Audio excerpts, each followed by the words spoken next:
Ascension, it's time to be alive. Russian researchers in the late 1940s kept 5 people awake for 15 days using an experimental gas-based stimulant. They were kept in a sealed environment to carefully monitor their oxygen intake so the gas didn't kill them, since it was toxic in high concentrations. This was before closed-circuit cameras, so they had only microphones and 5-inch thick glass porthole-sized windows into the chamber to monitor them. The chamber was stocked with books, cots to sleep on but no bedding, running water and toilet, and enough dried food to last all 5 for a month. The test subjects were political prisoners deemed enemies of the state during World War II. Everything was fine for the first 5 days. The subjects hardly complained, having been promised, falsely, that they would be freed if they submitted to the test and did not sleep for 30 days. Their conversations and activities were monitored, and it was noted that they continued to talk about increasingly traumatic incidents in their past, and the general tone of their conversations took on a darker aspect after the 4-day mark.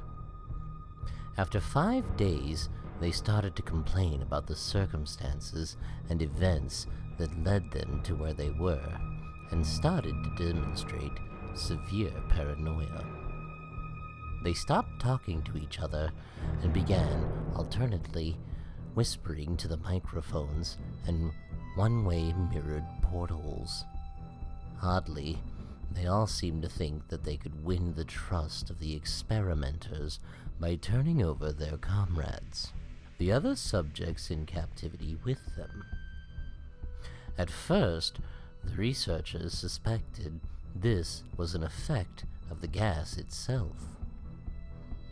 After 9 days, the first of them started screaming. He ran the length of the chamber, repeatedly yelling at the top of his lungs for 3 hours straight.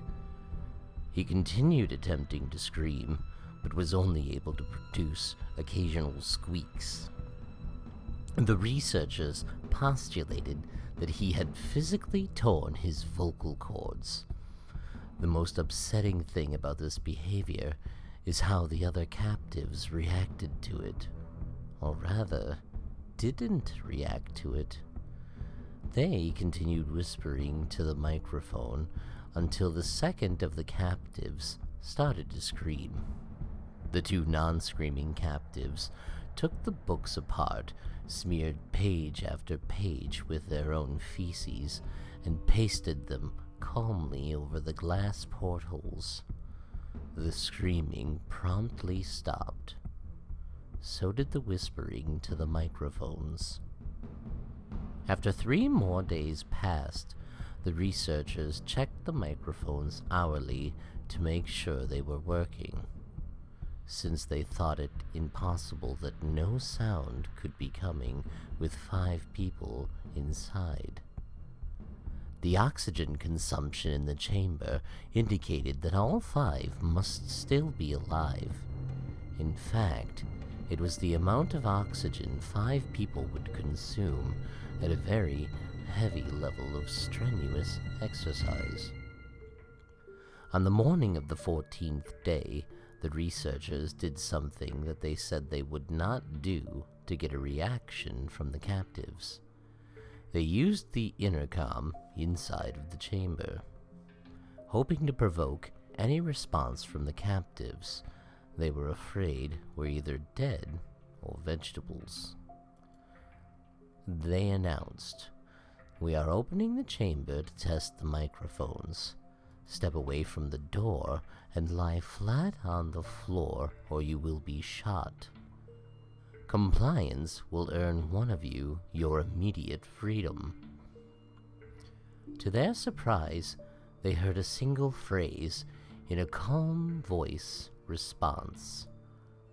"We no longer want to be freed." Debate broke out among the researchers and the military forces funding the research. Unable to provoke any more response using the intercom, it was finally decided to open the chamber at midnight on the 15th day.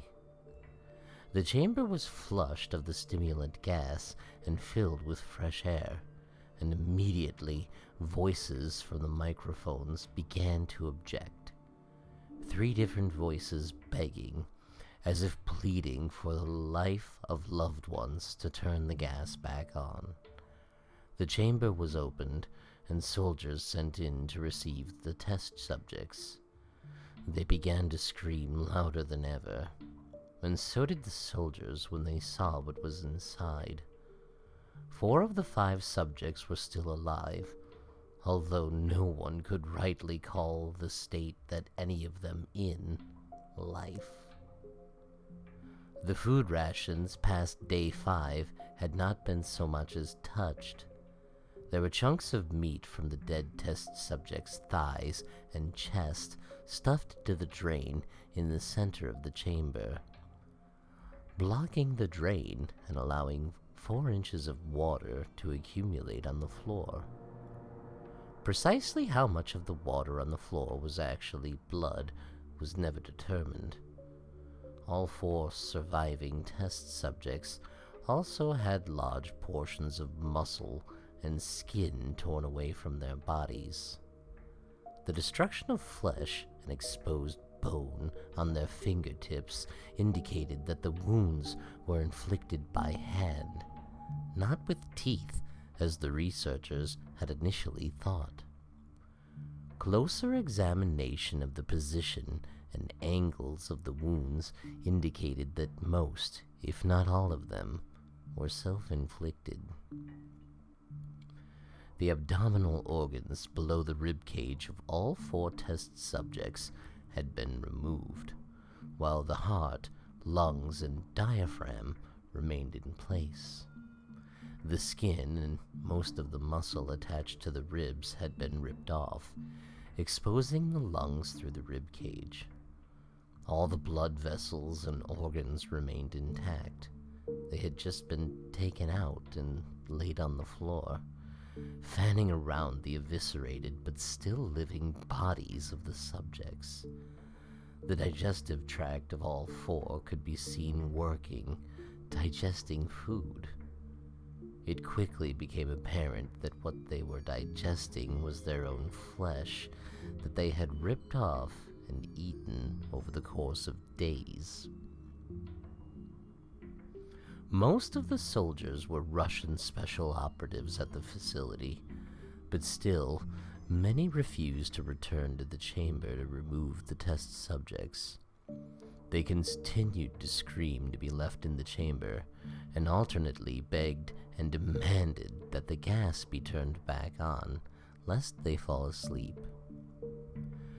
To everyone's surprise, the test subjects put up a fierce fight in the process of being removed from the chamber. One of the Russian soldiers died from having his throat ripped out. Another was gravely injured by having his testicles ripped off and an artery in his leg severed by one of the subject's teeth. Another 5 of the soldiers lost their lives, if you could count the ones that committed suicide in the weeks following the incident. In the struggle, one of the 4 living subjects had his spleen ruptured, and he bled out almost immediately. The medical researchers attempted to sedate him, but this proved impossible. He was injected with more than 10 times the human dose of a morphine derivative, and still fought like a cornered animal, breaking the ribs and arms of one doctor. When heart was seen to beat for 2 full minutes after he bled out, to the point there was more air in his vascular system than blood.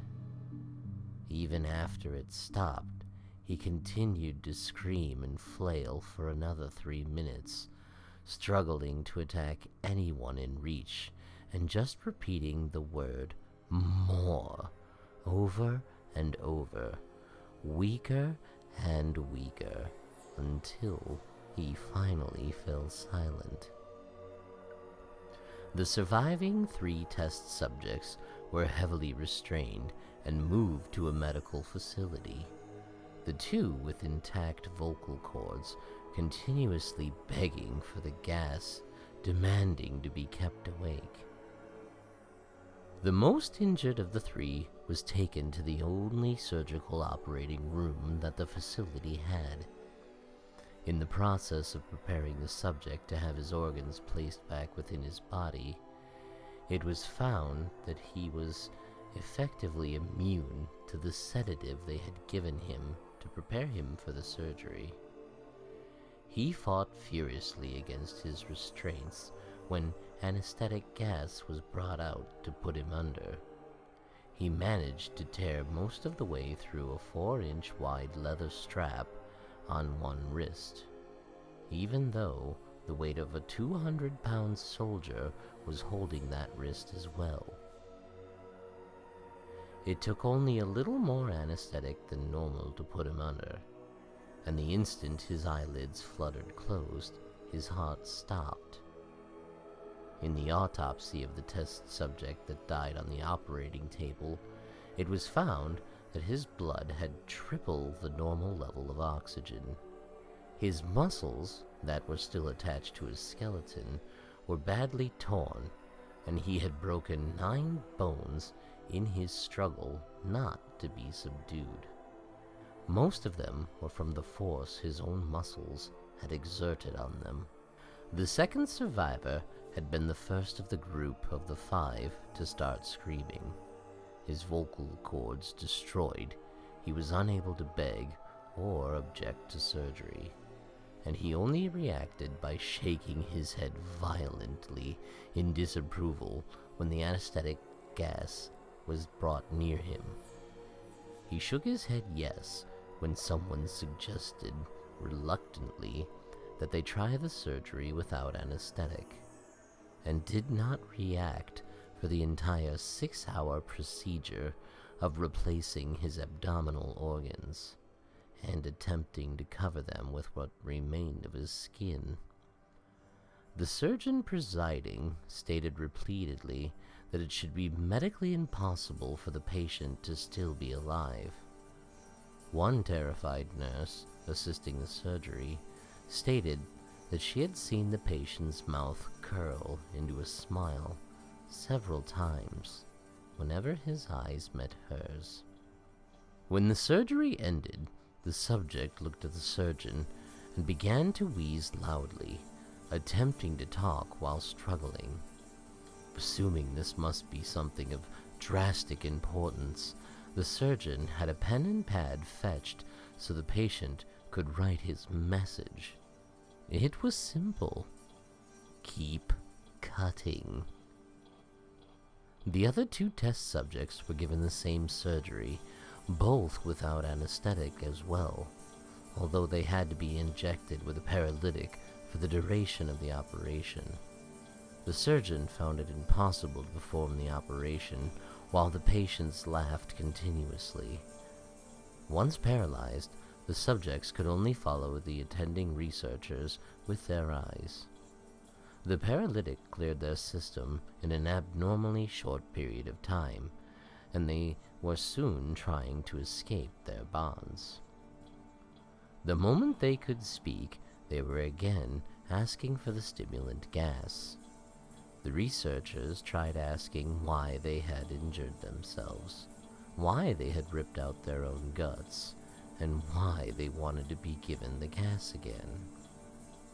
Only one response was given: I must remain awake. All 3 subjects' restraints were reinforced, and they were placed back into the chamber, awaiting determination as to what should be done with them. The researchers, Facing the wrath of their military benefactors for having failed the stated goals of their project, considered euthanizing the surviving subjects. The commanding officer, an ex-KGB, instead saw potential and wanted to see what would happen if they were put back on the gas. The researchers strongly objected, but were overruled. In preparation for being sealed in the chamber again, the subjects were connected to an EEG monitor and had their restraints padded for long-term confinement. To everyone's surprise, all three stopped struggling the moment it was let slip that they were going back on the gas. It was obvious at this point all three were putting up a great struggle to stay awake. One of the subjects that could speak was humming loudly and continuously. The mute subject was straining his legs against the leather bonds with all his might. First left, then right, then left again, for something to focus on. The remaining subject was holding his head off his pillow and blinking rapidly. Having been the first wired for EEG, most of the researchers were monitoring his brainwaves in surprise. They were normal most of the time, but sometimes flatlined inexplicably. It looked as if he were repeatedly suffering brain death before returning to normal. As they focused on paper scrolling out of the brainwave monitor, only one nurse saw his eyes slip shut at the same moment his head hit the pillow. His brainwaves immediately changed to that of deep sleep, then flatlined for the last time as his heart simultaneously stopped. The only remaining subject that could speak started screaming to be sealed in now. His brainwaves showed the same flat lines as the one who had just died from falling asleep. The commander gave the order to seal the chamber with both subjects inside, as well as 3 researchers. One of the named 3 immediately drew his gun and shot the commander point blank between the eyes. Then turned the gun on the mute subject and blew his brains out as well. He pointed his gun at the remaining subject, still restrained to a bed, as the remaining members of the medical and research team fled the room. "I won't be locked in here with these things. Not you," he screamed at the man strapped to the table. "What are you?" he demanded. "I must know." The subject smiled. "Have you forgotten so easily?" the subject asked. "We are you. We are the madness that lurks within you all, begging to be free at every moment in your deepest animal mind.